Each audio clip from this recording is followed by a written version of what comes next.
Por algum motivo, muitas pessoas da comunidade de Jujutsu Kaisen começaram a falar que a Yuka é uma usuária das 10 sombras melhor que o Megumi, o que não faz sentido. A Yuka nem de perto é uma usuária das 10 sombras melhor que o Megumi, e as pessoas que falam que a Yuka é melhor que o Megumi no uso das 10 sombras, usam como argumento principal e praticamente único, o jeito que a Yuka invocou uma Auraga. E para elas isso prova que a Yuka superou o Megumi, mas antes de falar sobre esse argumento que as pessoas usam para falar que a Yuka é melhor que o Megumi no uso das 10 sombras, eu acho melhor começar falando do uso das 10 sombras dos dois de uma forma geral, tipo falando tudo que os dois nos mostrarão no uso das 10 sombras. Começando pelo Megumi. O Megumi tem 6 Shikigamis, sendo eles uma totalidade que é o cão divino, que inclusive é muito forte, afinal conseguiu causar dano no portador dos dedos, que é uma maldição de nível especial, também conseguiu causar danos no Reiji. E também conseguiu causar danos na Hanami, ou seja fraco ele não é. Também tem Nui, o sapo, os coelhos, elefante e os sapos com asa. E esses sapos com asa são sim úteis, afinal conseguiram puxar o todo por um tempo. E já falando dos Shikigamis, vamos lembrar que o Megumi é um usuário de Shikigamis melhor que a maioria dos usuários de Shikigamis, porque a maioria dos usuários de Shikigamis deixam seus Shikigamis lutarem enquanto ficam longe, o que o torna frágil caso o inimigo se aproxime. Mas o Megumi era uma exceção a isso, já que ele lutava junto aos seus Shikigamis, os usando principalmente como uma vantagem numérica durante as lutas. Mas mesmo esse estilo de combate sendo melhor do que o da maioria dos usuários de Shikigamis, ele ainda tinha o falha que era as chances altíssimas de um Shikigami morrer, só que mesmo tendo essa fraqueza, o Megumi ainda era melhor do que a maioria dos usuários de Shikigamis.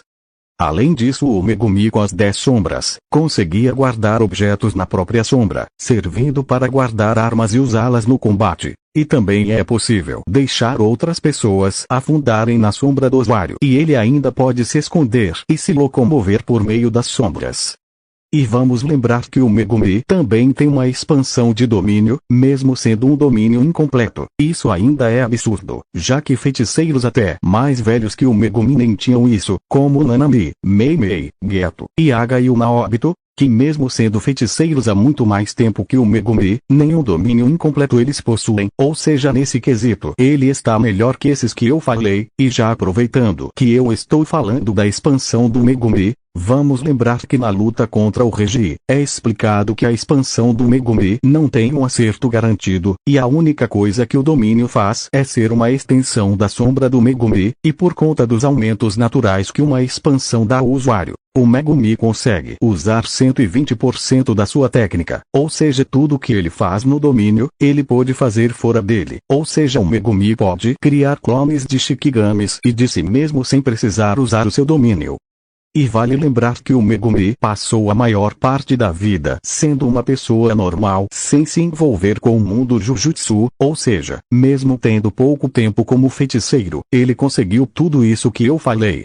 Já a Yuka apenas mostrou poder manifestar determinadas habilidades e características dos Shikigamis, no caso uma invocação parcial, e isso acontece porque o clã Gojo proibiu a técnica. E pelo que dá a entender a Yuka nunca invocou um Shikigami completamente, ou seja possivelmente ela nem mesmo tenha permissão para fazer o ritual de subjugação e obter outro Shikigami, então ela só deve ter os cães divinos, já que eles já vêm domados. Já os outros Shikigamis, ela não deve ter, e mesmo que não faz diferença, já que esse modo da Yuka de usar os Shikigamis reduzem os Shikigamis a apenas habilidades secundárias. As garras da Yuka, por exemplo, não são mais fortes do que os dos cães divinos totalmente invocado.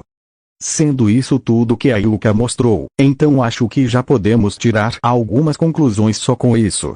E as pessoas usam de argumento a quantidade de vezes que o Megumi invocou uma Auraga, para dizer que ele é fraco e um péssimo usuário das 10 sombras, o que só não faz sentido.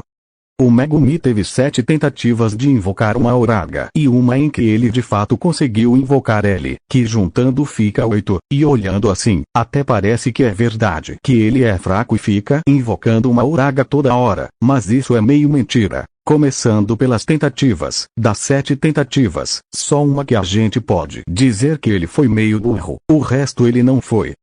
Primeiro que das 7 tentativas, 3 dessas foi por causa do Sukuna. A primeira foi quando o Sukuna estava com um dedo, a segunda foi quando o Sukuna estava com 13 e a terceira foi no jogo do abate, onde ele estava com 15 dedos.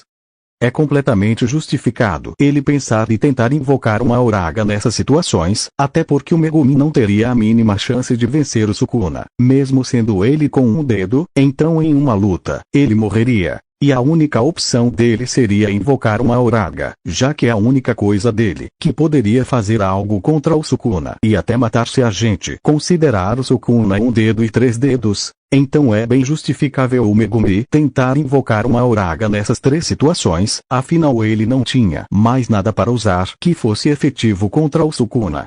E das 4 tentativas que sobraram, 2 foram por causa da Hanami, e o que eu falei na parte do Sukuna também entra aqui. O Megumi não tinha nada além do Uraga para conseguir matar a Hanami, então é sim justificável ele tentar invocar principalmente que a Hanami também iria matá-lo, então o Megumi escolheu morrer levando a Hanami junto com ele, do que morrer sem matar a Hanami, então é sim justificável ele tentar invocar uma Uraga contra a Hanami.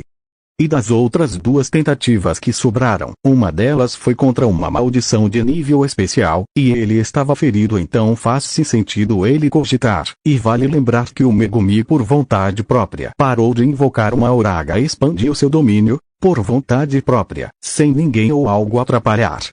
E a última tentativa de fato foi meio burrice do Megumi, que no caso foi contra o todo. Ali de fato eu acho que Megumi não ia precisar invocar uma Uraga, mas independente, isso significa que das 7 tentativas de invocar uma Uraga, 6 são completamente justificáveis e só uma que foi meio burrice. Agora sobre a única vez que o Megumi conseguiu invocar uma Uraga. Bom, isso é a coisa que mais as pessoas costumam comparar entre o Megumi e a Yuka. E muitos dizem que a Yuka fez muito melhor que o Megumi, o que eu particularmente discordo. Em essência os dois fizeram praticamente a mesma coisa.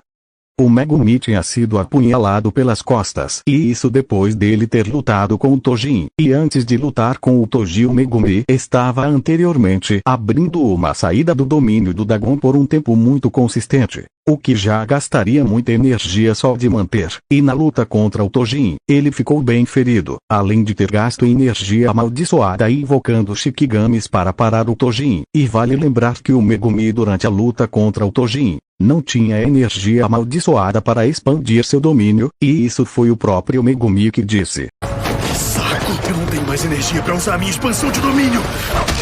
E após ser apunhalado pelo Aruta, ele mal conseguia se manter de pé, e muitos criticam o Megumi por não ter feito o mesmo que a Yuka. Mas o que muitos esquecem é que a propriedade de Megumi de colocar coisas dentro de sua sombra possui um custo, onde o usuário deve suportar o peso ele mesmo. Pode parecer contraditório, afinal a gente já viu o Megumi várias vezes saindo e entrando tranquilamente nas sombras. Mas temos que lembrar que nessas situações o Megumi estava fisicamente bem muito melhor do que quando ele estava em Shibuya, mas também tinha energia amaldiçoada para usar a fortificação, e os feiticeiros possuem corpos bem treinados. Então mais provável é que o Megumi consegue suportar o próprio peso naturalmente. E no encontro contra o Aruta, ele estava de joelhos, nem conseguindo se manter de pé, cheio de ferimentos, estava sangrando muito e estava com pouca energia amaldiçoada naquele momento, então ele tinha as seguintes opções: ser esmagado pelo Uraga ou ser esmagado pela própria sombra. E o Megumi fez a primeira opção, pois iria cair atirando pelo menos, já que assim ele teria certeza de matar o Aruta. E a Yuka é enaltecida por fazer a mesma coisa que o Megumi. Naquele momento a Yuka estava com um tumor avançado no cérebro e andando de cadeira de rodas. O que ela fez ali foi só para ganhar um tempo. E ali não importava se o Uraga ganhasse ou perdesse, ela iria morrer do mesmo jeito, e só não morreu porque foi ajudada no final. Ou seja, a Yuka não foi mais esperta que o Megumi no quesito de aproveitar uma Uraga. Eles literalmente fizeram a mesma coisa. Estavam ambos incapacitados de lutar diretamente e então decidem puxar para um ritual de exorcismo seus oponentes, para que assim pelo menos morram ganhando. Resumindo, a Yuka é a pior usuária das 10 sombras, e o Megumi é muito melhor que ela. E antes do vídeo acabar, não se esqueça de deixar o like, e se inscrever no canal e conferir os vídeos que estão na descrição desse aqui.